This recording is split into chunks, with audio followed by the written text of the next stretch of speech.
Good morning sir. నా పేరు Nasiya Begum from MPPS Ramasamudram. So ఈరోజు టాపిక్ వచ్చేసి EVS sir from class 1 to 5th వరకు. ఫస్ట్ సెకండ్ క్లాస్లో ఈవీఎస్ కాన్సెప్ట్ ఉండదు కాబట్టి పిల్లలకు from starting A for apple ball కాకుండా A for ant, B for bear అట్లా యానిమల్ నేమ్స్ కాన్సెప్ట్ ఫస్ట్ క్లాస్లో. నెక్స్ట్ తర్వాత పిక్చర్స్ ద్వారా ఎనిమల్స్ యొక్క ఐడెంటిఫికేషన్ సార్, ఇదొకటి.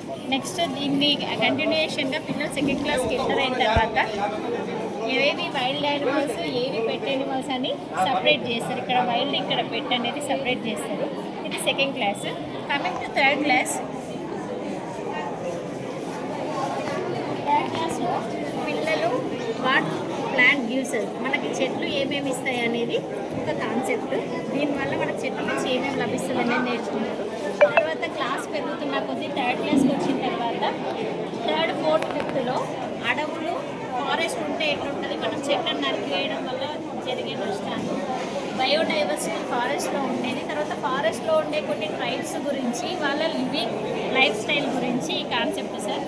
క్లాస్ 5లో వాళ్ళ ఫేవరెట్ గార్డ్, తర్వాత వాళ్ళ డైలీ రొటీన్, వాళ్ళు యూజ్ చేసే utensils from with clay made, and వాళ్ళ houses, huts, and some of animals. Next coming to biodiversity, how animals and plants together live their life. Next coming to colours, తర్వాత birds. Next following the deforestation sir. డీఫారెస్టేషన్లో చెట్లు ఉండడం వల్ల లేకపోవడం వల్ల జరిగే లాభాలు, నష్టాలు 4th, 5th పిల్లలకి ఎక్స్ప్లెయిన్ చేయడం జరుగుతుంది.